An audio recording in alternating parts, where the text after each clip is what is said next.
Well, if they name something after you, it's supposed to be an honor. But what if the thing they're naming after you is actually the absolute worst day of your life, and it wasn't even your fault? We're talking all things General George Pickett this week on American Loser. Fill her up. You're listening to the Gas Digital Network. On the edge they take the throne, built on bones of those unknown. Counted first, never last, still erased from the past. I am an American loser. No one remembers my name. No legacy and no future. One step behind in the game. Welcome back, folks. Here we are again. It's another episode of American Loser, folks. Real quick, you guys know the deal by now. We're telling weird stories from American history. If it's your first episode, you picked a damn good one. I feel like I say that every week, Dad, but that's just the truth. But that's just the way it is. You know, we don't. It's no nonsense here. If I'm going to sit down and research a historical topic to try to make jokes about and make fun for you guys, I just can't do duds. We don't have it in us. No. All right? No duds in American Loser. And if you're an OG listener, you already know that voice. My dilf of a dad, Larry Burke, in studio with me again, Dad. Hey. Welcome back. Always good to be here. Always good to be here, KP. Isn't it crazy that you were just sitting? Well, we won't say the person's name, but don't go there. In this seat, I sat in the seat. Shake the hand that shook the hand. Shake the hand sit in the seat that sat in the seat. Explain the shake the hand that shook the hand thing. That was a John L. Sullivan, a heavyweight boxer at one time. The greatest boxer. Right. So you could shake the hand that shook the hand of John L. Sullivan. That was something to be proud of. But that's right. So it's I sat in the seat that sat in the seat of. Well, we won't go there. It's like Eskimo Brothers kind of a thing, right? You're like, oh, that's crazy. No way. No, cheek to cheek. That same TikTok comic? That's crazy. Oh, my God. Different kind of cheek to cheek. But if you guys are regular listeners, you already know. It's me and my dad. We're telling weird stories from American history. My name is KP Burke. It's at KP Burke Sucks over on Instagram. The entire back catalog, over 200 episodes of this show. We're going to actually reference a couple old episodes here in this one. It's all available on Gas Digital Network. Use promo code LOSER, get $1 off a month, and enjoy all the other great shows over here. The legendary The Legion, folks, rebrand in process, okay? High Society Radio, no rebrand in process ever. And then, of course, our dear friends Shannon and Figs over on The Thing Is. We love them. And, of course, we're starting a little bit late tonight. A lot of crazy things going on. Fun night at the studio over here. Already good time. Harrington has bandages hanging from his face, so obviously... Bar fight. Obviously, he's behind on a couple of episodes of Believe You Me, I suppose, right? But how you feeling, Dr. Harrington? You know, I mean, look, who needs all that blood in their body? You know what I mean? I'm feeling good. I'm lighter. I'm more spry. I'm ready for this episode. It's losing fluids and losing weight simultaneously. Then, of course, by the way, straight from deep in the heart of Dixie, folks. He's a Southern boy by the way he was raised, and of course now he's here with us in the big city up in Yankee territory. Dominator, how you feeling, buddy? I'm good. How are you? I'm good too, man. You are a Southern gentleman, though. You know that? Yeehaw. He always tell me, anytime we're not around, he just always tell me, he goes, just so you know, KP, the South will rise again. That's right. And I was like, whoa, buddy, that should have been said on a different show with Dave Smith earlier today. That'll make sense to about 5 people, but it was worth it. LP, you're wearing your Gettysburg shirt. Hey, there we go. We're going to have to talk about the Civil War today, folks. That's it. This is probably a topic. Now, I've known about this story since I was a kid. Well, that's because your father and mother took you to every battlefield in the nation. That it was. It's. I'll tell you what. There was a certain point in time when I realized I know too much about Davy Crockett. Right. There was a time as a kid when I learned that. Right. But Gettysburg is like the Disney World of going to a battlefield. Yeah. That is. You've been there more than I have. If you visited Civil War battlefields, Gettysburg is the high watermark, literally. Oh, pun. A little slow burn on a reveal for later. Well, it's weird, too. Civil War gets fascinating. What we try to do on this show is tell good stories, but also I have to fight both sides of the aisle politically on stuff because each side has their version of revisionist history. Mm-hmm. And there's a whole lost cause mythology, which is very easy to get lost in. Our topic today is steeped in that, so we're going to try to discern fact from fiction on this one. And, of course, if you didn't figure it out by now, the topic is a major general from the Civil War known as George Pickett. And he's got a pretty interesting life before the war and a very sketchy life after the war. Dad. Yeah, it was a little sketchy is a good term for it. Sketchy as it gets, I think. So I'm going to posit a question here to you guys. If you commit treason against a group that's deemed treasonous, are you a double traitor? Or are you picking the right side? I mean, one man's traitors, another man's, hey, he finally came around, you know? Yeah. It's a little bit weird here.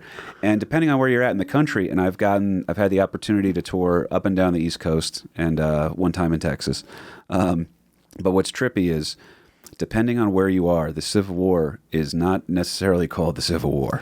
You mean the War of Northern Aggression? Yeah, if you're down south, the War of Northern, or the War between the states. I mean, there's a lot of different names for it here. You know, Dom was telling me growing up as a kid down south that they had a lot of different names for it. The War of Northern Aggression was one of them. You know, he constantly refers to us as damn Yankees, but he can't help it. It's how he was raised. That's one word, isn't it? Damn Yankees? Yeah, it's one word. Absolutely. Maybe a hyphen in there. We'll see what happens. Here's the weird part. We're trying to set. It's very difficult. In order to tell this story, you got to go pre-Civil War, then Civil War, and then Reconstruction era. So there's multiple zeitgeists for us to set. Oof. There it is. Zeitgeist. Nailed it. It'll never get old, folks. The truth is going to be a little bit circumstantial. All right. Depending on who you talk to, there's some people that'll say, well, it is proof that the federal government did march troops down south to enforce their will. Did the South try to start its own revolution very similar to the one that the United States was founded upon less than a century earlier? That's valid as well to talk about. Mm-hmm. Okay, we're just doing what we did last time. It didn't work out. We had a government disagreement. This is how we solved things. And did the South did they think they could actually win the war? Because there's a lot of people in this lost cause mythology, which kind of lionizes the Confederacy, which is very easy to get swept up in. You're talking Gone with the Wind. Yeah, that was major. And then also General Pickett's own wife is one of the renowned female authors of her time, and everything she's writing is very pro-Confederacy, but it's also long after the war is over. So You're kind of making not necessarily a lovable loser, but almost like, oh, they really did give it their best. They couldn't win the war. No, folks, they thought they could win, and they almost did. They truly did. The South had all the best generals. They had, you're talking agricultural versus industrial. We can get lost in the weeds on this for an entire episode. Sure. I don't think that's too hard for us to say. The South invaded the North 3 times, too, but it was a failed invasion during the war that, each time they were turned back, but, People forget that Abraham Lincoln at a couple of times was sitting there wondering, goes, am I going to have to evacuate the capital because another country just started within my country? It's like the alien bursting out of the chest from the Alien movies, just kind of, okay, I was you, but now I'm me. We're doing our thing here. You've been a gracious host. Internally, yep. At the end of the day, people are going to argue about states' rights. They can argue about who started what issue here. The bare bones bottom line on this, folks, is let people talk all the way, and it does come down to this. Anybody who's telling you that slavery is not the main cause of the Civil War is, I love you, but you're wrong. You're bullshitting a little. You're bullshitting. Okay? States' rights, yes, I'll have that conversation with you all day. Who started what first? There's a lot of different camps. What led to this? What were we bringing things around to? But at the end of the day, I don't think it's hard to say it, Dad. We're going to go out on a limb here and say people shouldn't own people. I can firmly get behind that attitude. I hear you. It's now we'd be at odds with other guests that were on other shows on the network here today about that. But again, we're playing to a home crowd on that one, folks. Yeah. Here's another thing to think about too. And I obviously love teasing the Dominator. He is our DEI hire. He's not a nice Southern boy, folks. He's actually a great kid, a great New York boy. All right. But here's the thing you have to question. Back in this time frame, you probably lived and died, what do you think, 50 miles from where you were born? People weren't really traveling too much. If you did travel, it was a life-changing thing. 50 miles, they might even narrow that down to a smaller sphere than the 50 miles. If you had a horse, I guess, right? Right. Yeah. So here's the weird one. These guys that are betraying the country are actually staying loyal to their state. So there's already a weird dichotomy just in that. Robert E. Lee, most famous general in the entire Civil War, I would say. Right. The only one who comes close is Grant, and that's because he becomes a president. Right. It's infamous. It's part of his legacy here is that he says he can't fight. He's in the United States military. He's a bright, shining star. His father was a hero of sorts in the American Revolution, and he's likened to George Washington, depending on who you're talking to. He says, I will not fight against my home state of Virginia. Right. So, I mean, he was asked first to lead the Union forces. They gave him the job offer.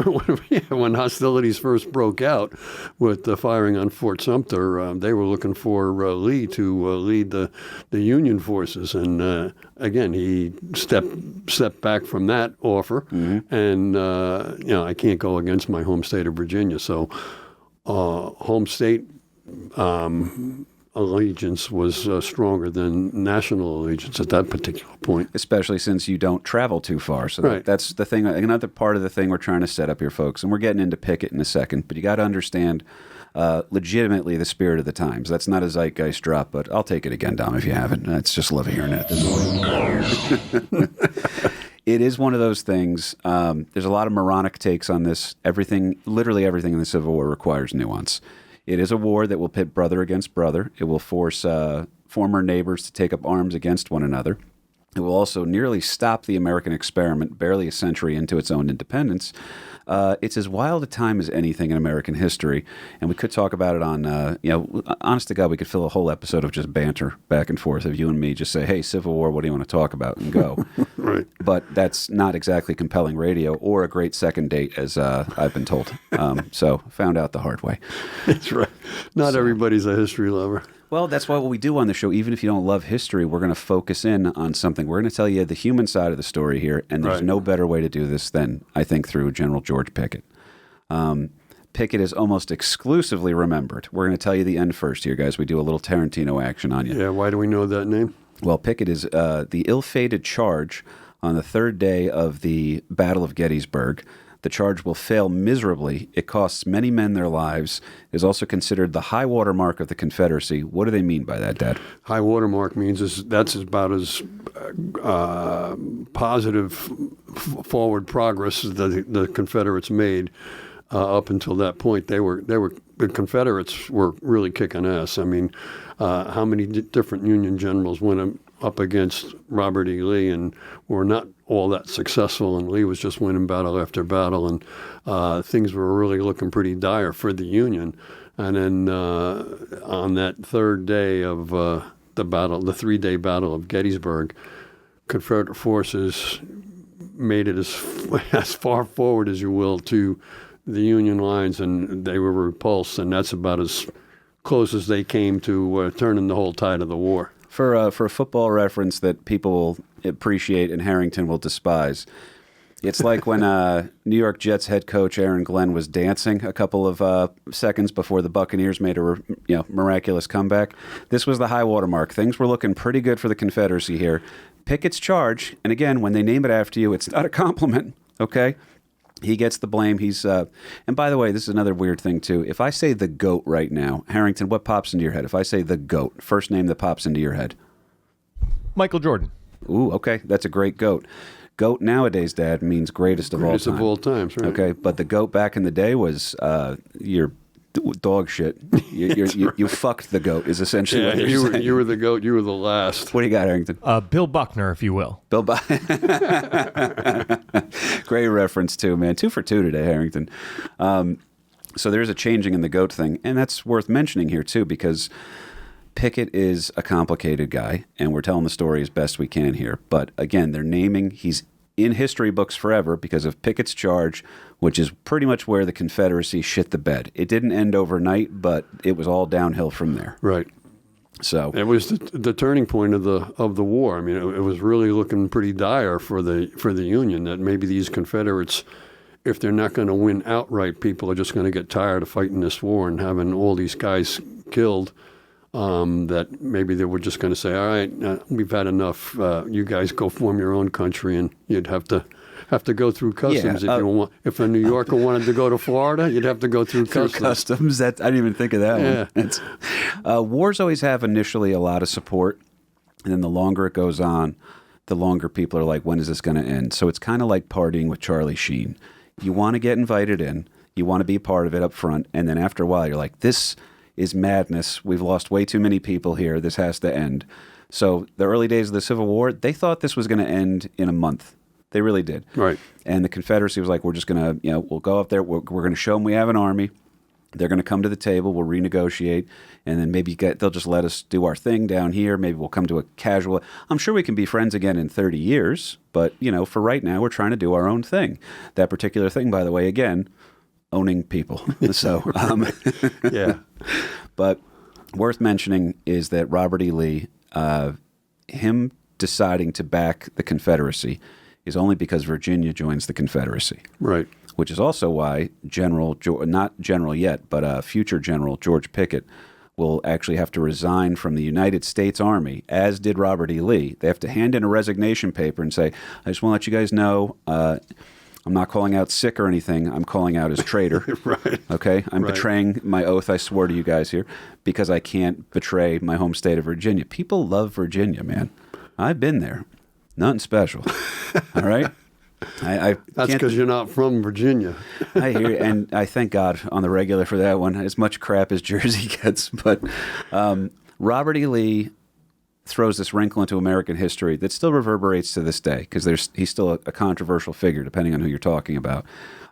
If Virginia had not joined the Confederacy, there are many that theorize that the war could have been avoided, and there is an idea of Robert E. Lee running the Union Army, like you said, and putting down an insurrection akin to like the Whiskey Rebellion with Right. Washington, as opposed to a full-on brother against brother war that rages on for years. Right. And initially, like you said, that people were thinking, no, this war started. Virginia wasn't one of the original states to secede from the Union at Wasn't the it start South of the Carolina Civil War. first, right? South Carolina was the one that started things off with. Screw you guys, I'm going home. With Sumter, yeah. But yeah, and then once Virginia decided, two other Confederate states came along with Virginia, and at that point, all bets were off. That it was not going to be any negotiated peace at that particular point in time. It was gonna come to bloodletting. Sometimes you got to make a point. You know what I mean? So they do their thing with that. You want some water, LP? No, I'm good. I'm just. As long as you're not eating into the microphone, that's what I seem to have found. That's what the story warriors they hate that the most. So now, when it comes to choosing your side in the war, you got agricultural South. You got, hey, a lot of the generals are from down there. That's the idea of old America. Is that there's an immigrant wave coming up in the North. And then you got to figure out, well, what's my prospects? If this new country thing works, I feel like I'm a founding father, and those guys are revered. They're godlike. So you got to kind of pick your spot over here on this one. It leads to full-time soldiers, officers, and generals having to choose whether to remain loyal to the army they swore an oath to or take a chance and see if this idea of a new country within their new country could give them a better shake. So I think that's fair. We've set the table. Yeah. All right. We're good. We're good. It's George And, Pickett time. your point about slavery, yeah, it was definitely about slavery, but the whole economy at the time, both North and South, was based on cotton. And what do you need for cotton? You need slaves to make that all happen. And I think it was like 50% of the gross national product was coming from the cotton industry, because then cotton was shipped north. So there was a lot of Northerners that were making a whole lot of money off of slave labor in the South. Our very own Mike Harrington was shocked to learn this, of just how sympathetic the New York City area was to the cotton trade, and in doing so gave support to the Confederacy. Absolutely. Yeah, you could whistle Dixie in Manhattan, and it wasn't. Nowadays they come here and they say, "Get me back to God's country." But George Pickett, like many generals of the Civil War, is from Virginia. Oddly enough, we'll spend some time in Illinois. Shit you not here, Mike Harrington. This one stopped me because I have to check. The reason why I talk about the lost cause thing is because I'm going to just get this out in the open here. George Pickett's third wife, who loves him and idolizes him and writes about him in all of her, popular literary works, I almost said. She is straight up bullshitting sometimes. She's just making it up. Yeah. What can we sensationalize and sell here? How do we make it so that my husband's the hero and I'm actually involved too? It's a little crazy. There's definitely some nonsense to her stories. But she didn't lie about this one part as badly as I thought. It was a half-truth. Yeah, we'll call it. She embellished. She embellished. There you go. Embellish the truth. You know what I mean? Yeah. She doesn't speak. She can speak Spanish even though she's not ethnically Spanish. Shout out Hilaria, my girl. she's interesting. I'll say that much. She comes into the story later, but this is something that she got so compelling in the way she was telling it that people accepted that as truth. The truth's actually a little bit more interesting.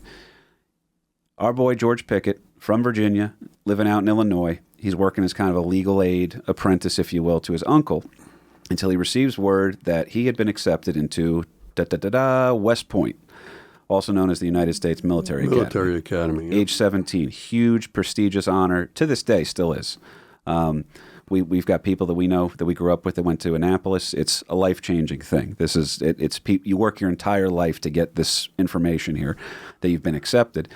And the rumor was that Pickett had secured his spot at West Point thanks to help from, I'm not making this up, Abe Lincoln.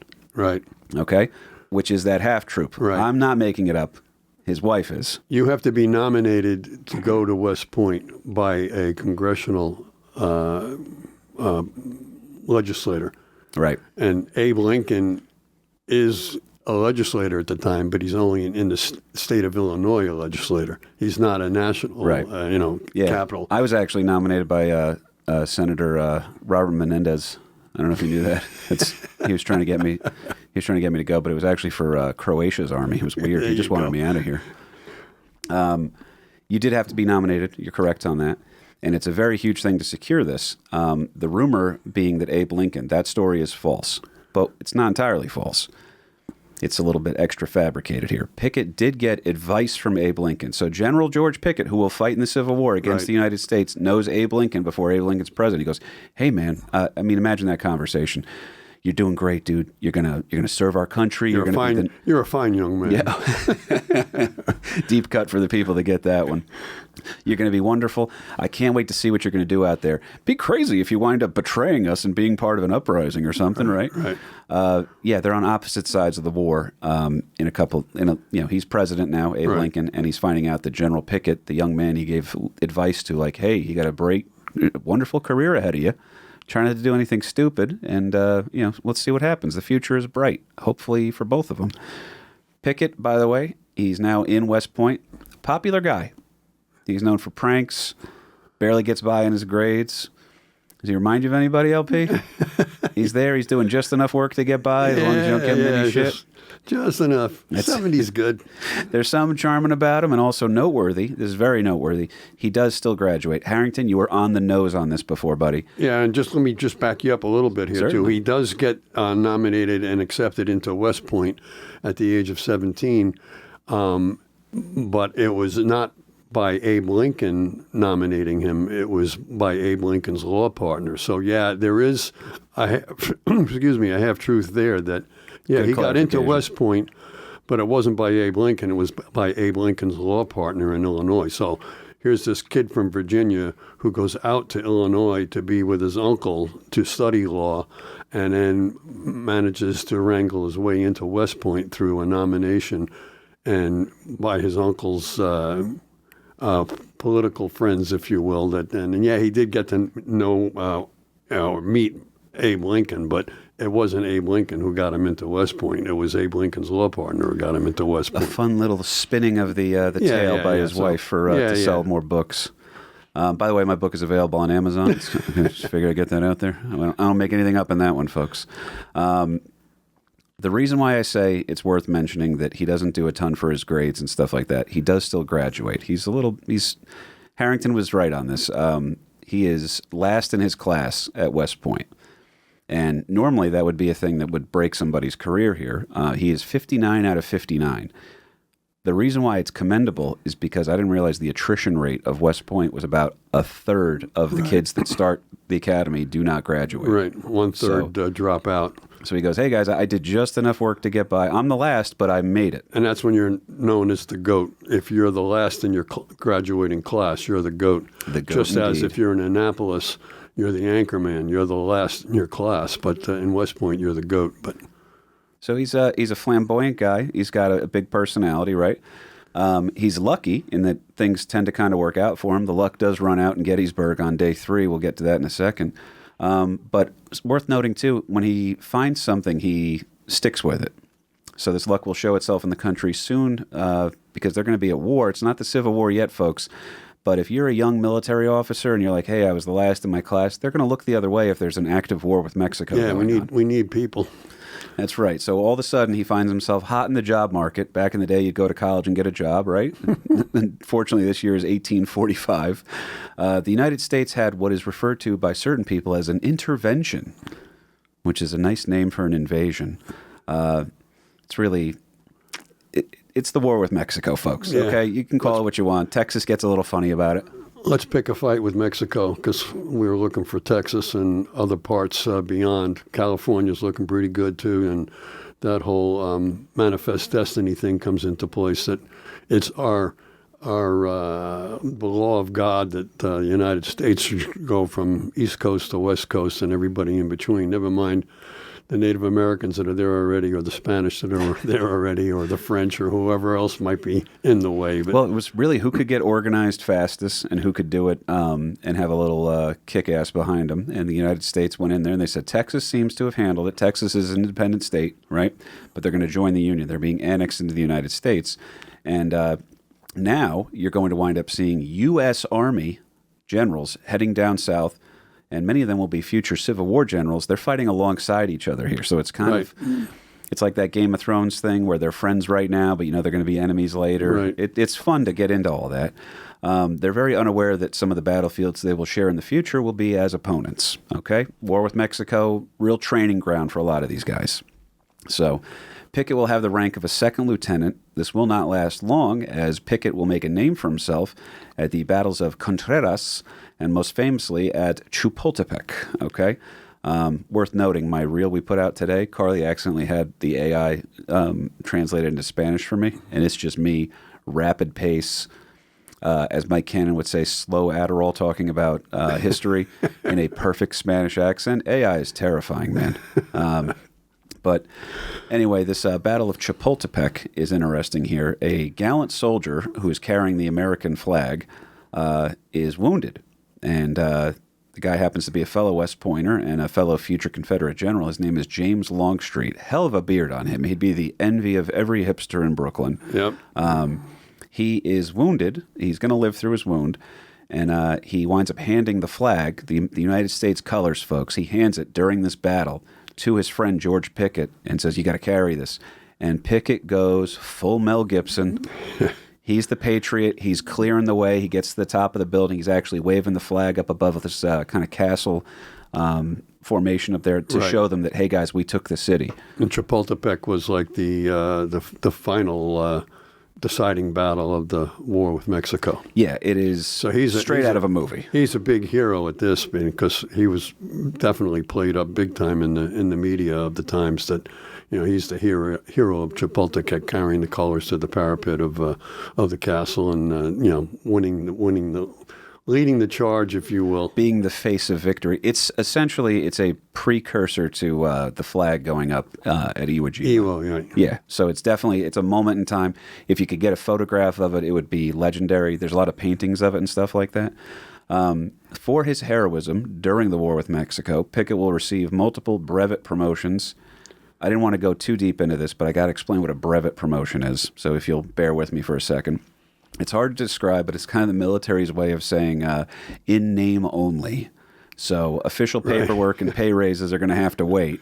But for now, you're of higher importance, and we'll give you a title. There's no pay that comes with it, but here's some title, here's some responsibility. And back then, I think that was enough for people. Right, and there was a lot of that later on in the Civil War, that you did a hell of a job at Chapultepec, and in order to do that, we're going to give you a brevet promotion. There's not going to be a pay increase, but you're going to be afforded all the ranks and all the privileges of that higher rank. Mm-hmm. And I think he went from a second Louis to a first lieutenant at that particular point. Well, the legit paperwork eventually comes through for him because he stays out west and he's fighting on the frontier. This is fate, I think. This is the part of the story where fate comes in. His wife could not embellish this bullshit. This is real. No, that was, again, that's wife number 3 that you're talking about. Wife number 3, correct. Right. We do get into, he's got 3 wives. You'll never guess the second name of the wife, ever, in a million years, folks. So just stay tuned. Yeah, that's right. It feels like a name that we should have been Googling before the show with Mike Figs. I'll put it that way. we're getting here, folks. All right, there's a lot to unpack on this guy, but it's worth it. I guarantee you. Weird way to explain it, but Pickett's going to make an enemy after the war with Mexico. That's going to be 10 years later, about a decade later, part of his ultimate downfall. So he picks a fight with a guy. Guy's name is Winfield Scott Hancock, and he, for whatever reason, George Pickett doesn't like him. He just wanted nothing to do with him. Picks a fight with him. Who's also another Army fellow officer. Right. Yes, sir. Fellow U.S. Army officer. Picks a fight with this guy, challenges him to a duel, right? And Hancock says no. Now, back in the day, that would be shameful, and you'd be like, oh, I can't believe he's a coward. He turned down this duel. But dueling was out of fashion at this time. At that particular point in time, maybe during the War of 1812, dueling was cool, but now, post-war with Mexico, dueling was out, and a lot of that had to do with too many officers were dueling one another. Well, Blind Mike will love this one. Blind Mike, dueling was outlawed eventually because the U.S. Navy was running out of officers. They kept dueling each other to the death all the time. It's literally how we lost some of the best, brilliant naval minds in our early history. R.I.P. John Paul Jones. No, it wasn't John Paul Jones, actually. Was it? It was Decatur, Stephen Decatur. That's right. Caught myself. Winfield Scott Hancock, another fellow junior officer who will be a Union general later. He's coming back into the story. But imagine this tense stare down. It's like 1997, and you see The Rock and Stone Cold Steve Austin lock eyes, and you're like, man, I feel like these two guys are going to do something. And 2 years later, they tear the house down at WrestleMania, right? Right? I know you hate wrestling. Yeah. But the point is this. They have this moment, and he challenges him to a duel, and Hancock says no and walks away. But their fates are set, folks. They're going to meet again down the road. They will have a duel again of sorts, but with a few too many thousand proxies. Pickett will challenge this man to a duel, comes back to haunt him. That's the bottom line on there. Later on, when this does come into fruition, it is absolutely the worst day of Pickett's life. But he's got some happy times before that. My boy gets married 3 times. Yeah. His first wife died in childbirth, sadly, but came from a sort of American royal family. She was of the Harrisons, right? The William Henry Harrisons, folks. Yeah, that's a name drop. Oh, yeah, which their names, if you didn't know this, obviously there's William Henry Harrison, there's future President Benjamin Harrison, who's alive during this time frame. And then also their namesake goes all the way back to the signing of the Declaration of Independence. So there's Harrison was a signer at the Declaration of Independence. Now, unfortunately, she passes away during childbirth. It's a terrible thing here, but he does have a child from that. His second wife will come into his life during his time out in Washington, the territory, not the capital. Okay, He's out in the Pacific Northwest. Harrington, you ever been out to Seattle, bud? Not Seattle, but I spent a summer in Bend, Oregon. Oh, okay. So you understand a little bit about the getting some strange up in the Pacific Northwest. The pack no west, but you better pack your vest. I always forget to tell this story, but when I was doing comedy out there, there was a very pale girl that was very flirty with me at a bar. And I didn't want to say anything to her because my friend at the time I was with was really into her. And I was like, I don't want to step on this guy's. He's having a bad couple of days anyway. I don't want to step on his luck here. And the girl goes to me. She finally gets away from my friend and comes over to me. And she goes, hey, I have to leave. Do you want to come back with me? You can come stay on the island I live on off the coast of Oregon. Mind you, I'm in Seattle. And in my mind, I was like, I would love that. But how the hell am I going to get back? I don't have a whole lot of money. I feel like I'm not going to be able to get back from this island. And I turned down a very cute girl to go back to my hotel room and drink by myself. Not uncommon for me. But the thought existed that I could go out there and do that. And when I told that story to my friend the next day, he goes, dude, you almost became the Wicker Man. They were going to burn you you were literally going to be inside a giant funeral pyre, and they were going to just burn you to try to bring their crops back. Thank God you said no to being human trafficked, you moron. So anyway, speaking of cute girls, this girl, with a name like this, you got to be cute. Our boy Pickett is going to marry a Native American woman, and her name is Morning Mist, folks. Try searching that on the hub. Morning Mist. Morning Mist was her name. Sounds like a stripper, but just kidding. She's a Native American woman. And by the way, does tragically also die a few months after birthing another son for future General Pickett here. Pickett is a captain around this time, by the way, folks. Now, we got to jump over this one for the most part, but in about 2 sentences, if you guys want to know about the weird pig war we're about to talk about, did a whole episode on it, back catalog. You've heard of the pig war, right? Harrington's heard of it? Harrington actually is a devotee of the show, so he gets it. Okay. The San Juan Islands, which sounds like they should be in Puerto Rico. They're not. They're off the coast of, it's an island archipelago off of Washington. Pickett will actually show his determination again, and he is known for almost starting but also helping to narrowly avoid a war over a pig. Okay? I'm not kidding, folks. We almost went to war over a pig. You want more? It's in the back catalog. Now, the time frame is also interesting, too, that you have the United States and you have, it's not even Canada yet, it's the British territory. And nobody's really quite locked in as to where exactly the border is between British Canada and the United States. Yeah, it's like Central Jersey, up to interpretation. So there's Hudson Bay people there on the British side, and one of their pigs gets out and goes into an American's garden and tears the place up, and the guy shoots the pig. Now the Hudson Bay people, the British, are all in an uproar because they want to charge this guy and bring him to a British trial to bring justice upon that. And meanwhile, the whole border is kind of a vague thing too on these islands. So the British send in naval ships. Well, I'll let you continue on with what you are, but this whole thing starts because somebody's pig got loose and tore up somebody else's garden. I knew that pig. That pig was a friend of mine. The guy done shot his pig. Yep, and General Pickett almost fights the British Navy over a pig, folks. 100% true. I wish I had time to get into greater detail of it, but if you want more, it's in the back catalog, folks. During this time period, like my father was just saying, Virginia will now officially join the Confederacy. Essentially, the Civil War has been underway for a while now, but Virginia joining up with it, and the idea that Robert E. Lee is resigning from his post with the United States Army and going to now lead the Confederacy, it's pretty wild. It's getting nerve-wracking. They've put together a big three. They're going to take over the Big East. You're very nervous about it. Here's what's crazy. There's already been shots fired at Fort Sumner. Lincoln is going to call for volunteers, and future General Pickett, he's going to feel the call home to Virginia because much like our boy Dom, these Southern boys, they're loyal. They're loyal to where they're from. And be true to your school. This has to be one of the funniest parts of the story is you want to talk about living an entire life. This man traveled more than I did just to resign from his post in the U.S. Navy. U.S. Army, rather. I'm sorry. Pickett goes, I have to stand with Virginia. I'm from Virginia. And they said, okay, well, if you're going to join the Confederacy, you have to resign, and you have to resign in person in Washington, D.C., which coincidentally is close to Virginia. So he's trying to do an honest betrayal. He goes, hey, guys, I love you. I think you're great, but I'm going to just, go to war with you. And like I said, we'll see if we're going to be friends again in 30 years.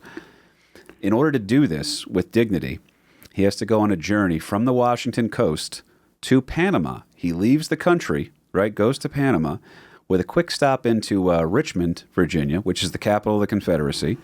And while he's there, he has to guarantee he's going to have a commission as an officer. It's the classic thing, like you got to get the job before you got to make sure you got a job before you quit the job. Don't flip your boss off until you've gone on the final interview for the new job kind of a thing. So eventually he does wind up in D.C. and tells him essentially, take this job and shove it. I'm from Virginia, baby. All right? Pickett was a loss to the U.S. Army. He was a stylish fella, flowing hair, and a sweet facial mustache. Dad, he had a pretty. You got the best in the biz, I think. It's you and G Mike. G Mike has a damn good one over here. But he was a stylish guy, well dressed. His wife writes up in the love letters / softcore porn fantasy she creates of him. Yeah. This image of him is just this gallant, handsome soldier with gorgeous flowing locks.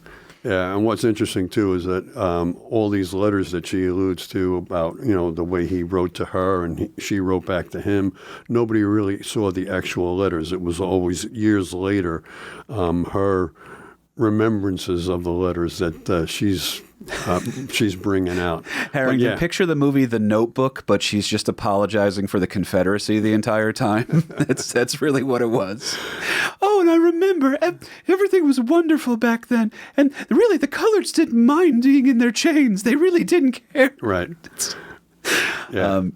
She's a trip. She's coming into the story in a little bit, folks. But he has to get into the Civil War before he can become immortalized by the Civil War. Yeah, but Pickett, too, was, as you said, the long, flowing, curly hair and the mustache. I think it was a handlebar that was actually turned up. And, I mean, some would call him a dandy, that he was flamboyant, if you will, that tailored uniforms, a lot of gold buttons and plume in the hat and the whole nine, that, he was... at least she was writing about him as being the very, the knight in shining armor kind of thing, going off to fight for the cause. That's part of that lost cause mythology, too, is that they do play up the idea of it being more Camelot-like, where it was, the southern gentleman, he gave a rose to his girl type thing. King Arthur and, Camelot's a good portrayal. It's stunk of it, really. Ivanhoe, I think, was a big, very popular book at the time, too. So. 100%. Yeah. Unfortunately, there's some truth to it. It's not all truth to it. You got to find the good, the bad, and the ugly. All three of them are there, folks. Pickett's an interesting guy because, like we said, stylish, also respected. He was pretty good with a brigade. Here's the thing. You want to talk about an asterisk in sports. Mark McGuire, Roger Maris was 61 when Ruth did it in less games. It's very hyper-specific, that reference. But here's the asterisk on Pickett. Historians will tell him, and tell of him, rather, they will always say, he was wonderful with a brigade.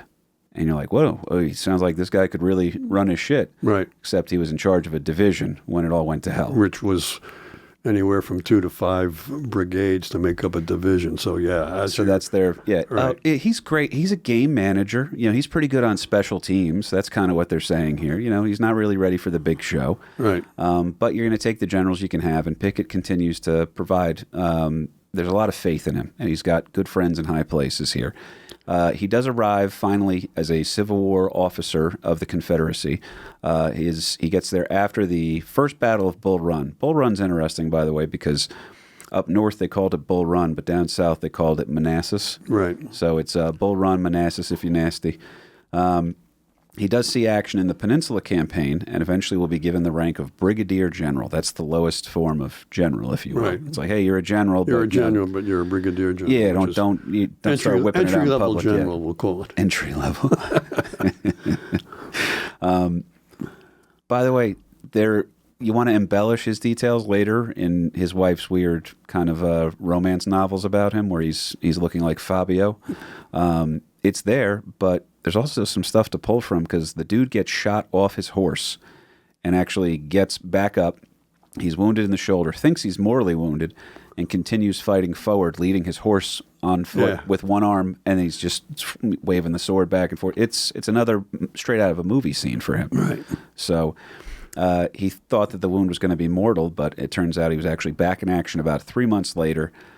He is a solid infantry officer, and he seemed poised, ready to do big things.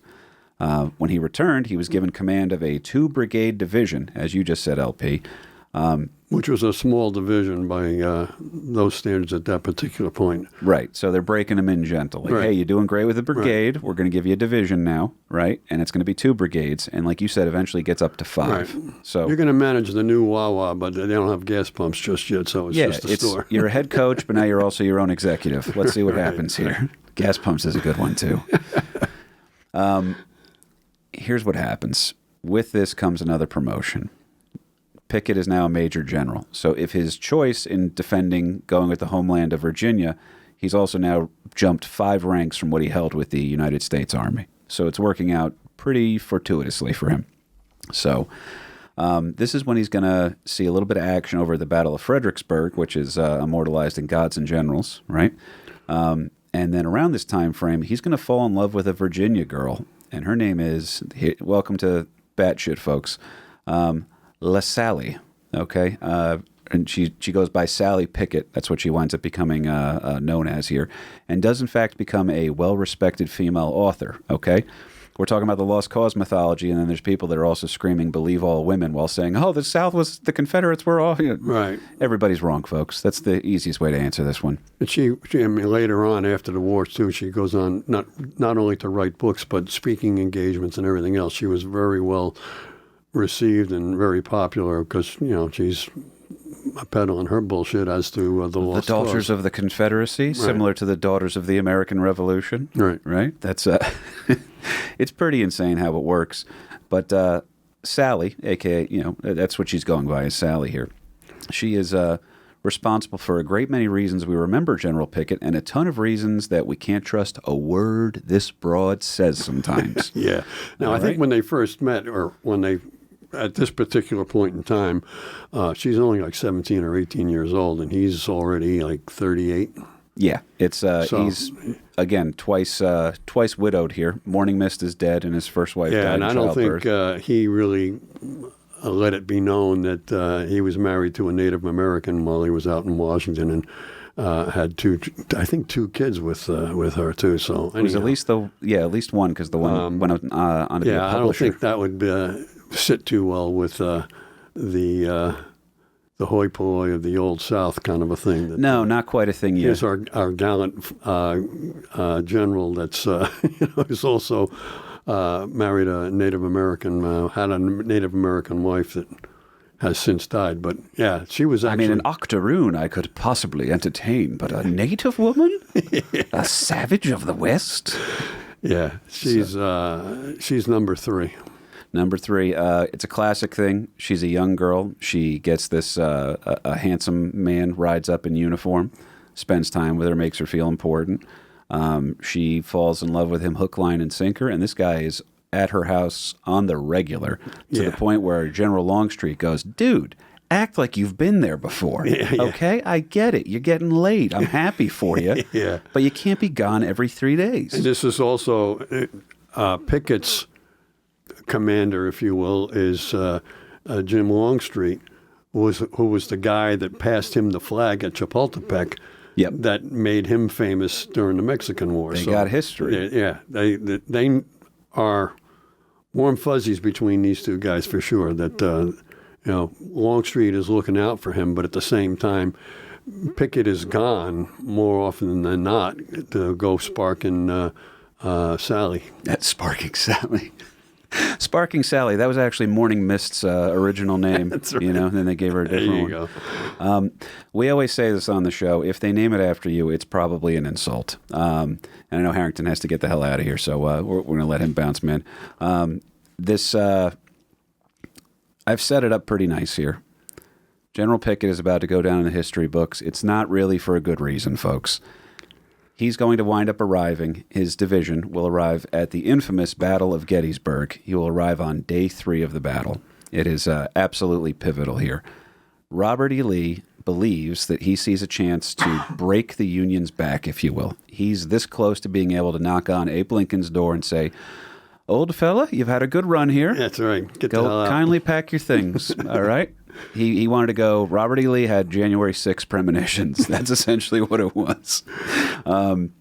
But it doesn't really go his way here. He thought they had a shot here. He has a chance to break the Union's back at a spot called Cemetery Ridge in, as my dad's shirt will tell you, folks, the Battle of Gettysburg. Gettysburg. That's how good Dom is, by the way. He cut to you right away. And to lead up to this, too, it was a 3-day battle. Day 1, the Confederates hit the Union right and almost won the day. They came within a whisker of winning the whole battle outright on day 1. So they hit the Union Not right. just a battle, the bloodiest battle in the entire Civil War. On the second day, Lee hits the Union left, going over to Little Round Top, which some people who are into it might recall, and almost wins the day there. So we hit him on the right, hit him on the left. So what are you going to do on day 3? It's third and short. What are you gonna do, right?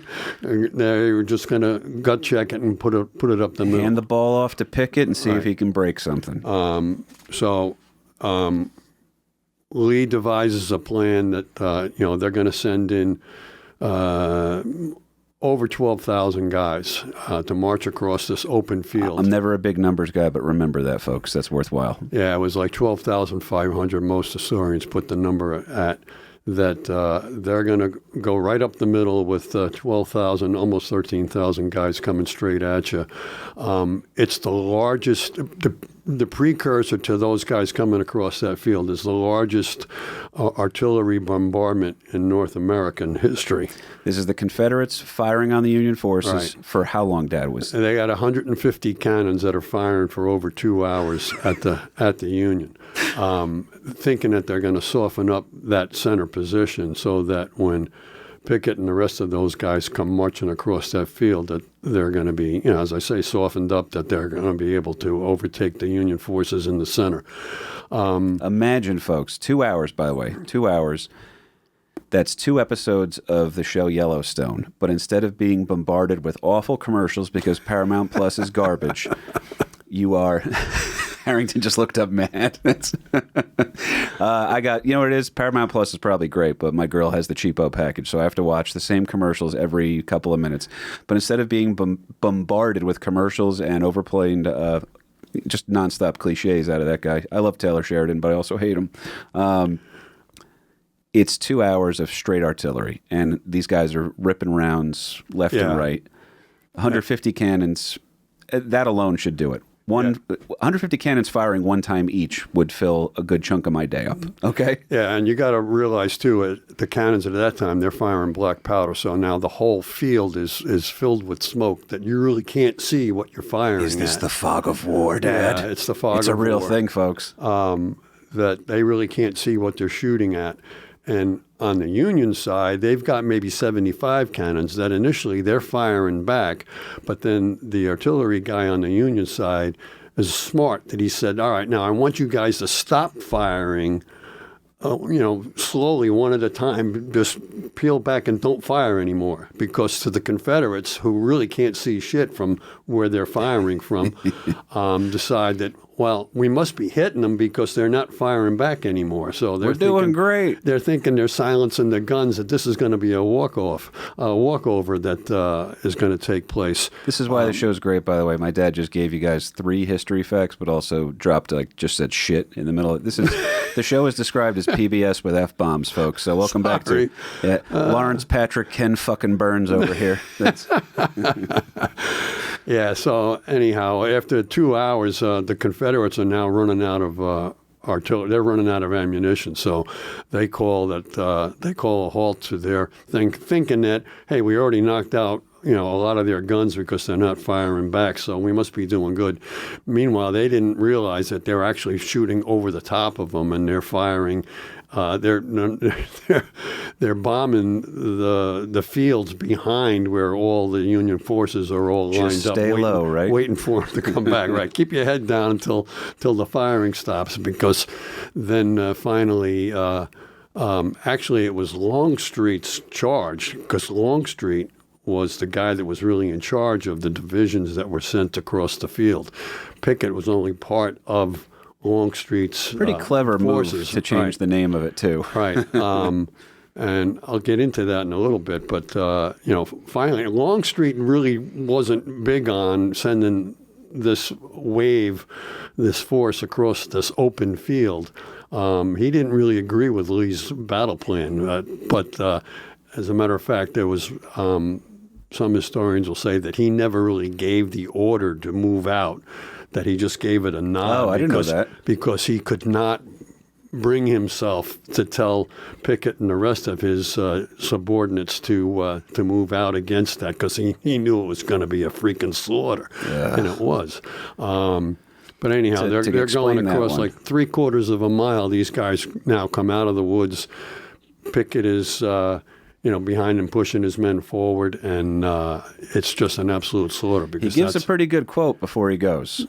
So to set the table for this one, opening scene of Saving Private Ryan, we actually have the landing craft are approaching, and they know that it's going to be hell, but you got to move forward. There's nobody coming behind. There's people coming behind you that are counting on you, but the first wave ain't going to go so hot. But Pickett's quote, I have it pulled up over here. Let no man today forget that you came from old Virginia. And unfortunately, for many men, that is going to be the last thing that they ever hear verbalized. I'm sure there's a lot of loud noises that followed. But go ahead, LP. He's marching the men out. Yeah, he's not marching looking them good. out. They're coming across this, as I say, they have to walk across 3/4 of a mile of open field. Meanwhile, the Union guns now open fire. First, they're hitting them with artillery shells. As they get closer and closer, the cannons then go to canister shot, which is basically a cannon that's acting as a shotgun. That they're just blowing them away. Row after row, guys are just completely being annihilated. And then finally, when they cross the road and come up closer to the Union forces, now they're opening up with rifle fire. That the Confederates are just getting annihilated. Some of them do actually make it to the Union lines, and that's where the high water mark, if you will, where that terminology comes in, the angle. Because the copse of trees, that there was a bunch of trees along the Union lines that's what they were keying in on, because that's something that they could at least see through the smoke and haze of. For Dom's sake, for this, the high water mark of would be where the Union's version is. This is where they dropped Thanos in Avengers. Okay, buddy, to give it to you. Yeah. And when they chop his head off, or It's dropped it him holds down up a few times. Yes, it's this is where they actually full on drop. This is the Iron Man. I am Iron Man moment happens, and the Union is finally able to sit there and say, "Hey, we're not getting our asses kicked anymore." Okay, I was thinking the beginning of Endgame when they go to the planet. You know what I'm talking about? Dom, if we can just teach it through the eyes of Marvel, we can actually get Dom an honorary degree, I think. There you go. Rutgers would honor this, by the way. All right, we got some pull here. Give him a Iron Man history degrry. Well, Pickett's boys, it's not going so hot, is it, LP? No, I mean, a lot of people think that like Pickett was leading the charge. He was not. He was. He's a general now at this particular point, so he's not going to be. Although there were other generals that were leading their troops. Pickett, brigade commanders. yeah. He was hanging back a little bit in safety, kind of a thing. But the long and the short of it is, there was about 12,500 guys that came out of the woods and walked across that 3/4 mile of open field, and only 6,000 came back. So, For those doing the math at home, Yeah. all right, math was never my strong suit. Going to go ahead and say that's about half. right. The total bloodbath for Pickett and his men is over 6,000 Confederates died compared to 1,500 Union troops. So pretty good odds if you're wearing the blue that day. All three, not one, not two, but three of his brigade commanders are either killed or wounded. Over 50% of the men, this one actually, I like to try to keep a light tone here, but the idea, if you're General Pickett, and I get it, if you just hear Confederate and you're checked out on him, you have your reasons, okay? If you are lionizing him as a hero of the South, this is the worst day of his life. And the reason why it's the worst day of his life is because when you're put in charge of men and you're leading them into battle, you have to, it's one of the officer's responsibilities to then send word home. And imagine you have to all of a sudden write letters home to family members for half of your division. That is, it's insanity here that 6,000 Confederates are going to die. That is 50% of the men sent across the field are killed or wounded, many of them captured as well. Robert E. Lee will try to reestablish his men and will actually have to lament, saying, guys, essentially Robert E. Lee goes, hey, I fucked up. It's all my fault. He tries to kind of take a little bit of the blame for it, if you will. There's a hell of a line in here, Dad, and then I'm going to throw to you. Yeah, well, I mean, Lee was afraid that the Union was going to take that the repulse of the Confederates, that they were then going to attack the Confederates, that they were going to come up out of their defensive positions and go on to the attack. Oh, yeah. So Lee was trying to reform the troops to repulse what might be a Union attack. You threw a pick six, but try to tackle the guy, okay? It's not a pick six yet. It doesn't have to be. It can just be a costly interception. Right. It's as bad as it gets. And like you said, the high water mark of the Confederacy is as far as they came. They just dropped Thanos, like we were telling Dom. They don't know the war is over yet, but historians will point to that as a moment where it started winding down, because this was as far north as the Army was ever going to get, the Confederate Army, mind you. And it's a terrible defeat for Robert E. Lee. I wanted to get to this one line, but I don't want to cut you off. No, go ahead. You can see I write my scripts out and I email them to my dad, folks. That's how we get this. That's how we get this chemistry in here, okay? So when you guys see me having to farm it out of a guest, usually they're pretty good. We've been very lucky with guests here, but old LP, he gets the cheater, all right? He gets the cheater notes. Cliff notes. Cliff notes. That's better than cheater notes, but that's what we used them for, was cheating. That's right. So Robert E. Lee will tell General Pickett, he goes, General Pickett, rally your division. We're going to try some defensive maneuvers here. And Pickett responds, General, I have no division. What do you want me to send, dude? They're gone. Yeah, everybody's wiped out. Every other guy is on the floor right now. Right. So Right. it's as brutal as anything here. I did not know this little nugget, which I don't know if you did, but prior to this one too. Pickett's official after-action report. Officers have to write after-action reports because you got to study the game plan. Where did it go wrong? Right. Got to look at the film. Yep. ICE reports was a big thing, too, for when I was in the military. I think the ACE reports, ammunition, casualties, equipment. Pickett's after-action report has never been found, and the rumor is that Lee got a copy of it, probably the original, and then tore it up and said, come on, man. Come on, make it. It's too. This is brutal. What are you're blaming everything on me? It's. Yeah. Let's just say Pickett, inconsolable at this time period in life. Absolutely. And by the way, how do you lead 6,000 men into battle and lose? Yeah, I'm sorry, 12,000 men into battle and lose half. Half are now gone. It's again killed, wounded, or captured. Mm-hmm. Yeah.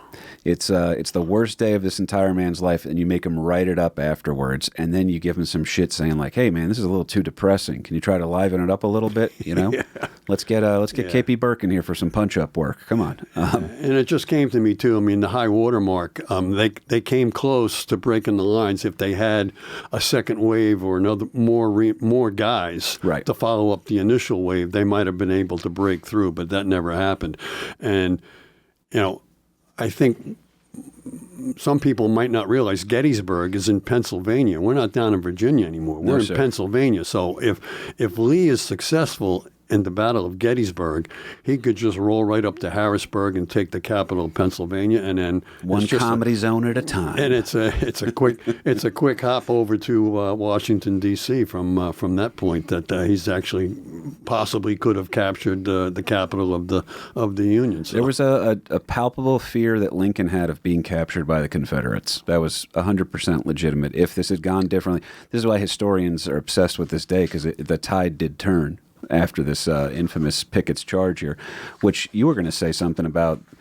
Technically, Longstreet's running it, but it gets named after Pickett. Pickett is immortalized in this yeah, thing. why is that? Well, it's because Pickett is a Virginia boy, and a lot of the Virginia newspapers are trying to glamorize the loss, if you will, that it was Pickett who led his men in a gallant effort to overtake the Union and everything else. So they're trying to spin it that it was a Virginia boy, Pickett, that was responsible for They also this gallant changed charge. Yeah, they changed his placement where he was for the charge as well, because there's some paintings and renditions or stories that have Pickett, like you said, leading them on a horse himself, Right. like a true gallant officer.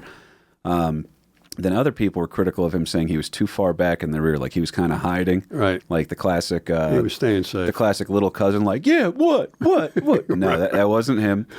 One of his own couriers actually defended him. He said, I'll attest to this. Major General Pickett, he is Major General at this time, he got as close to the actual action as any Major General would, and probably even a little further. Right. So he had people still defending him, even though it all kind of just went to shit on his watch and fell on his lap, if you will. Right. So post Gettysburg immediately, what's good, because by the way, he does get married. He marries LaSalle shortly after this. She marries a broken version of the man. Yes. So post-war for him, and I'm queuing you up because I have to cough. Okay. I'm trying to be more subtle We'll about give it. it a go. I think we're past it. So post-war Pickett, he's a moody guy. There's a sadness in his eyes. The actor who plays him in Gettysburg is Stephen Lang. And he says that when he looks at him in pictures, you can see the sadness coming off of General Pickett. Those portraits, I'm guessing, were taken after this day because he was a flamboyant, charming guy. He's been ready to get in the fight. Wait till you guys see what Pickett can do. Right. And then they just said, all right, back to the drawing board, folks. Yeah. Now, his military career, he still pops up a little bit in here. He's going to wind up at a couple other battles. Never fully recovers to his full form, if you will, post this. He doesn't have any really successes after this either. He is present at Appomattox, which is where the worth noting, guys. I always say worth noting. I'm sorry, but it makes some sense to you here. If you're a history buff, you know this. If you're a good old boy from down south like our boy Dom, you know this. The Civil War is considered as ended at Appomattox Courthouse with the surrender of Robert E. Lee, and in many ways it was, but that was just the surrender of the Army of Northern Virginia, which meant that there was still a lot of war going on here too. So there were other armies other than the Army of other Confederate armies besides the Army of Northern Virginia. Oh yeah, there was a whole Western campaign that never gets. That's by the way, that's me in comedy. That is. Gettysburg is going to be like the greats that I've gotten to work with, and then they're like, "Hey, I think there's something going on in the Western campaign too. Should we talk about it?" I'm like, "Oh, KP's pretty funny. I don't know, man." Yeah, the other side of the Mississippi. Why don't we bring him with us for this? Nah, he can't make it. We'll just do it on our own here. He's a Jersey guy. That's me at Skankfest every year, Dom. They're like, "Should we invite KP?" Nah, he's doing some. He's got his shit going on. He's doing his thing. Lewis, but he does marry LaSalle. Yeah, he marries LaSalle. His division is no longer. I mean, he's true in what he said to Lee post Pickett's charge that I have no division. So he's sent back to kind of R&R to rest and recoup and try to recruit and build up his force again. But surely, Dad, that has to be the last bad thing that happened to him during the war, right, Dad? Not quite. We'll try to speed this up a little bit here because of the time constraint, but... he's sent back to an area called Petersburg, which is near Richmond. Petersburg came under siege a little bit later, but not quite just yet, where he is, Gettysburg happened in July 1st, 2nd, and 3rd. He's sent back to Petersburg for rest and relax and spend the winter months, hopefully, in kind of a quiet theater of the war kind of a thing that he can Why don't you go regroup, go, hang out. Regroup and recoup. Enjoy the quiet. You're on a break. But then so that was July of 1963 was Pickett's charge. And now he's sent back to regroup and recoup. And he's in Petersburg. And then he gets orders, if you will, from Lee in February of 1964. So we're only, a couple of months later. And he's thinking he's going to spend the rest of the winter just chillaxing and sparking the new wife. You saying chillaxing is going to bother me all day. And he receives orders from Lee that this other Major General, Robert Hoke, who's like a 27-year-old punk kid, wet behind the ears kind of a guy, right? He devises this battle plan that they're going to try to recapture New Bern, North Carolina. Now, New Bern was captured Remember that, folks. Earlier in the war, and it's part of the Union's trying to close up all the Confederate ports that they're not going to be able to bring in supplies from outside sources. Yeah, the glamour of the war is largely over. Now you're going to have to choke the lifeblood out of the Confederacy. They're just slugging it out. Levon Helm is singing, folks. If you guys get that reference, you get it. That's right. But he receives orders directly from Lee. This battle plan to try to recapture New Bern, North Carolina, It was not Pickett's plan. It was somebody else's plan, and it's a very convoluted kind of a thing. They were going to attack New Bern from 3 different positions, and it was all different kinds of things. If-thens were going to have to happen in order for this thing to be able to pull this thing off, because New Bern would be a very big win for supplies and everything else to resupply the Confederacy, because they're on their face right now. They're just, they're tired, and they're running out of everything at this point. Agricultural versus industrial. Right. They're running out of everything. The Battle of New Bern does not go well for the Confederates. Although Pickett is put in charge of this whole thing, technically on paper, a number of his subordinates didn't do what they were supposed to do. The coordination was off. Anyhow, they lose the Battle of New Bern. But while they were forming up, while they were sending in troops to this area of North Carolina at that point in the war was a real shit show, because you had federal troops, Union troops coming out of New Bern, raiding all the local villages and towns and everything else, scavenging all kinds of stuff. Damn Yankees. They had all kinds of deserters that were now forming up, deserting the Confederacy. And which is a funny thing to think about, that you have people deserting. They're betraying a cause that's rooted in being traitorous to the others. So there is a lot of semantics at play. Yeah, absolutely. But the idea, so you're deserting a failed cause, but the cause was traitors. Are you betraying a traitorous cause? It's a double negative. Right. And that area of North Carolina is it's a mess, because you got all these warring factions and locals fighting against other locals, and everybody was just trying to scrap it out to survive, kind of a thing.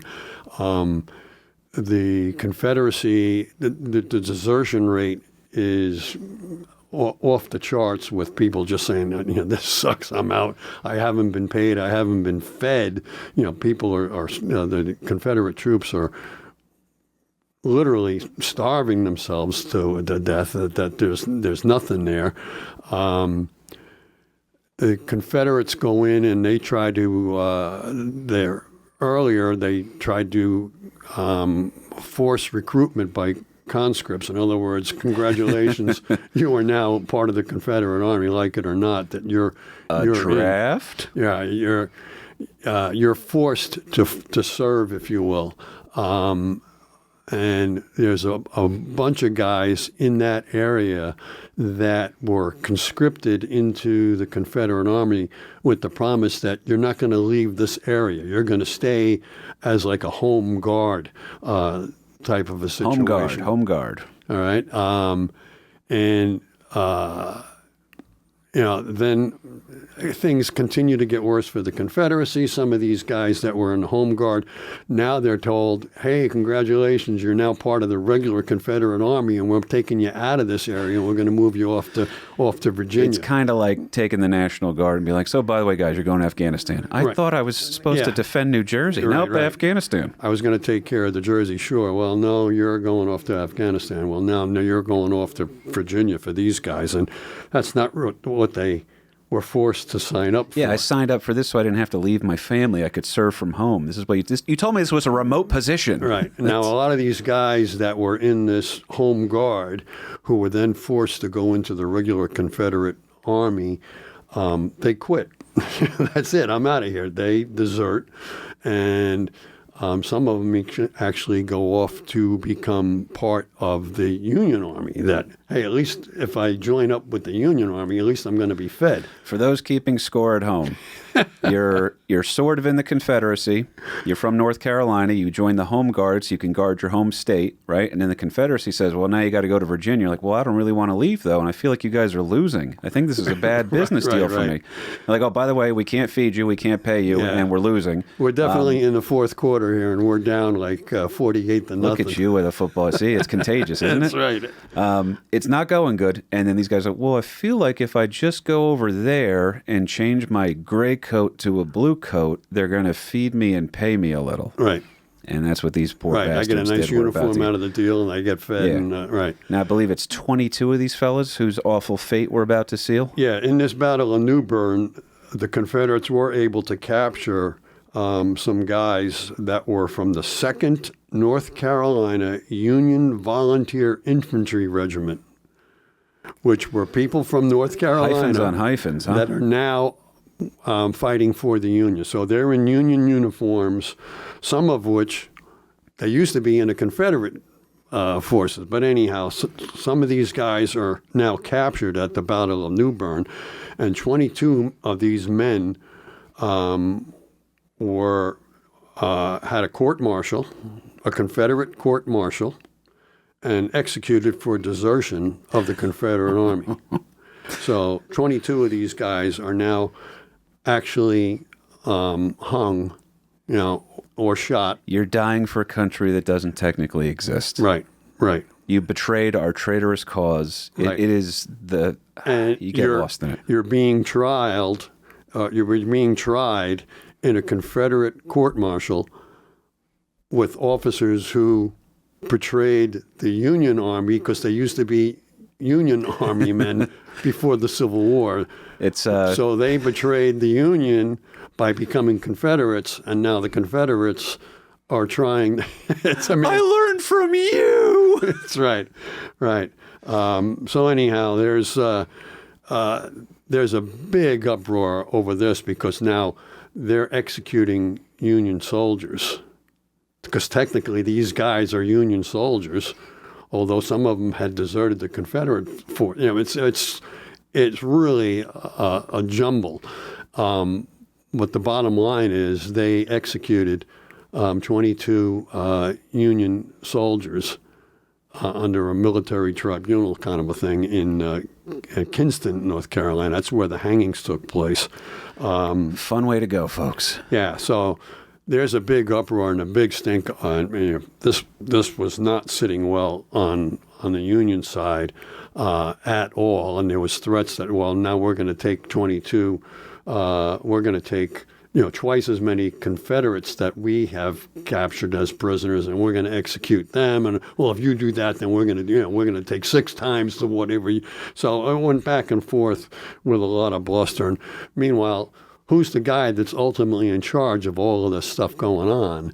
Is it General George Pickett? Right. So he's the guy, and relax, enjoy your rehab assignment, get back to health. Maybe Later don't on- commit a war crime.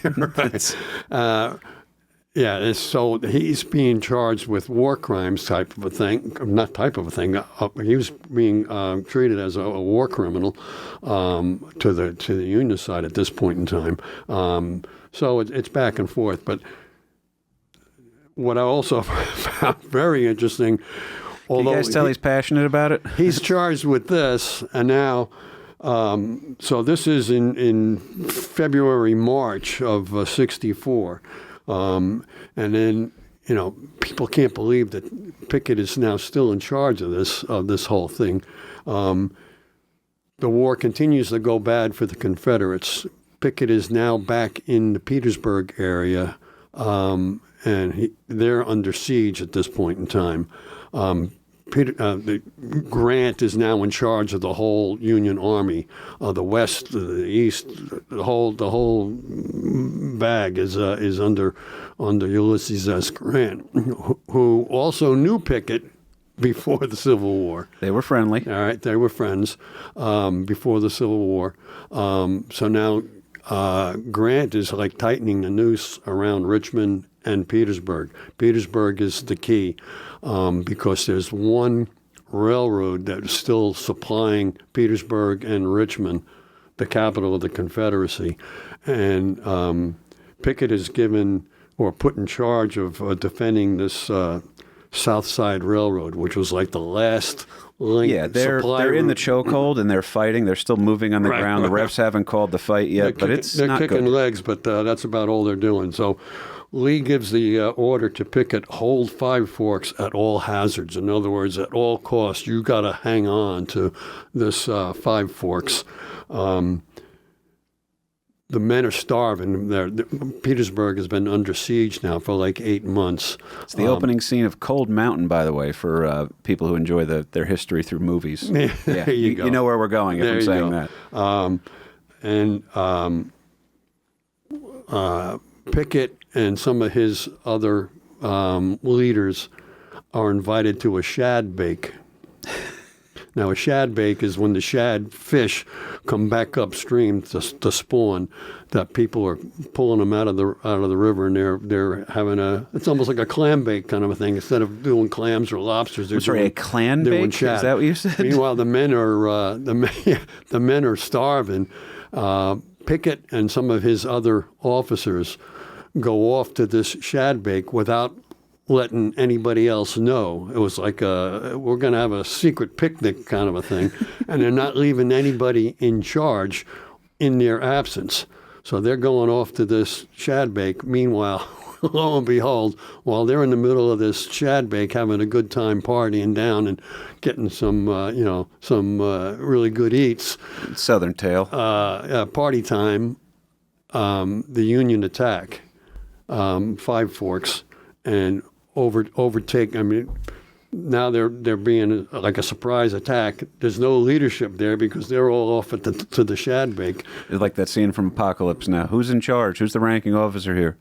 You are. You are, right. You're a sergeant. You're in charge, right? So that's exactly what happened. So Pickett's responsible for the loss at Five Forks. And it was April 1st, 1865. Okay. Oof. Lee had to surrender. Richmond falls, so they lose Petersburg, they lose Richmond, and then 8 days later, Lee surrenders at Appomattox because all is lost at that particular point. That's game over. Kind of the loss at Five Forks was game over for the Army of Northern Virginia, but. Pickett is at Appomattox with formal Lee surrender. At the surrender, and Grant is the victorious general, and he pardons or paroles all the officers and men at that particular point because historically Lincoln and Grant and some of the other higher-ups had a meeting prior to this that how are we going to, we're looking bad for the South. They knew they were going to win. Also, how do we reingratiate people? Because that's what Reconstruction was. You had to forgive a lot of Confederate wrongs, if you will, in order to try to heal the nation. And also, if you want these men to go into guerrilla warfare and hide out in the hills and make this thing last a hell of a lot longer, the best way to radicalize them is to take their officers out.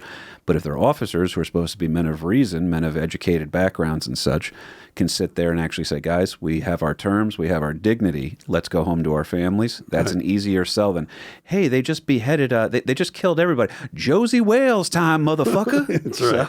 That's right. Grant paroles all the Confederates at that particular point. But now you got to remember, too, this is April 9th, 1865. And 2 weeks later, Lincoln gets assassinated in Ford's Theater in Washington, D.C. So actors. With that, the nation just goes ballistic that, we already beat Lee, which is basically we beat the Confederates. There was still some other smaller armies that had to be mopped up, scattered throughout the South and to the West. But once they assassinated Lincoln, the national uproar was like, "Screw those Confederates! We're out for blood now. Vengeance is mine, saith the Lord," kind of a thing. On. Which creates a little hot water, and Pickett's going to have to hide out somewhere. Right. So now a lot of people are beating the drum about let's go find Pickett for hanging those guys, and there's an investigation, and Mr. Pickett skedaddles off to Canada to evade what possibly could be a bad thing. He changes his name. Meanwhile, he leaves his wife and skips off to Canada. She finds her own way Hang up on. to Canada. You're telling me a guy was avoiding a war by hiding out in Canada. He's going to go chill up in Canada. That's right. And so this sounds somewhat familiar. Is this kind of like people avoiding the draft in Vietnam by hiding out up there? Well, he was avoiding his own hanging, I think, or being tried for war crimes. So he takes off for Canada at that particular point in time. Starts to write letters to a number of different people, and Grant is not the president just yet, but he is still in charge of all the armies. Writes a letter to Grant. Grant issues a second pardon, if you will, that we're not going to trial this guy. When you guys surrendered at Appomattox. When I said he's off the hook, he's off the hook. Right. When we said that you were paroled at Appomattox, we meant it. So Grant gives him a second pardon, if you will, that so the investigation is stopped and ceased. So now Pickett is allowed to come back to Old Virginia. And with it comes a lot of glowing letters and books. Because, by the way, folks, he does die. It was a liver abscess, I believe. Yeah. He doesn't live too much longer after this, but what's worth noting is that his wife will outlive him by 55 years. That's what happens when you marry young. She was a teenager girl. He was middle-aged back then, which was one foot in the grave, essentially. But she will then spend all that time. It's like she's writing a memory of him, but each time the memory gets more and more glorious, and she's selling books. And it makes him a conflicted figure in history. Historians have a hard time figuring out the real him because there's the Pickett's charge, this infamous moment that ruins his life and his reputation, right? When they name it after you, it's an insult. There's also the heroic stuff from the war with Mexico, and she's actually very good about getting his military records and a couple of other honors in his name. So she creates this Right. this mythical Confederate, warrior general Right. imagery for him.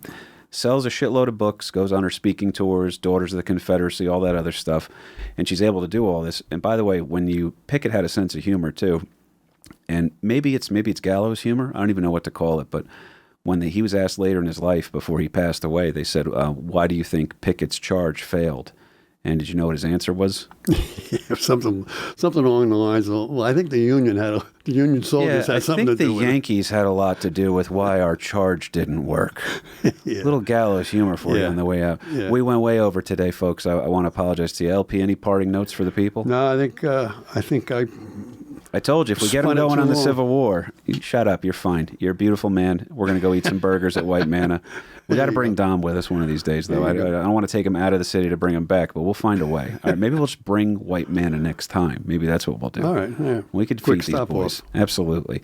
I was fascinated by the story. I knew about him as a kid. You walk this little walk over at Gettysburg. You can walk the exact trail, if you will, Right. across the field. And they put you in this mindset of what's it like if everybody around you is getting dropped right now and you're wondering, are you next or are you going to be one of the lucky every other survivors? Right. It's a terrifying story. Pickett is, again, conflicted because there's people that are making him a total villain just by being part of the Confederacy here. And there's other people that were like, you don't understand. He was the prim and proper gentleman. You know what I mean? He was a true... The gallant. That's the problem. When everybody's telling part of the truth, you don't get down to the nitty-gritty stuff on that one. Dominator, anything you want to say to the people at home real quick? And I know we went over today, buddy. I'm sorry. Nothing from me. You're a good man, Dom. We're going to let you get on with your evening. I know you have 8 other podcasts to do and about 4 other problematic people to interview today. But it's at KP Burke Sucks over on Instagram, folks. Help us out with the reels. We're putting out new stuff every single week. Comedy dates coming up here, folks. I'll tell you what. I have a great reason why I can't be on the road after... late March, early April. We're not going to announce it on the show here because that's what Carly asked, but you guys figured it out already. So I'm going to be staying close to the New York, New Jersey area. So if you guys want to come see me, Dojo of Comedy, Stress Factory, regulars over there all the time. And I will be here every Tuesday putting out a cool, new, weird story for you guys. LP, I want to thank you for coming in today. What do you think? How many White My Manas are you pleasure. doing today? What's the over-under? We're going with doubles. Doubles is the answer on that one. Yeah. Dom will understand when we bring him in burgers. That being said, folks, that was General George Pickett, American Loser. On the edge they take the throne, built on bones of those unknown. started first, never last, still erased from the past.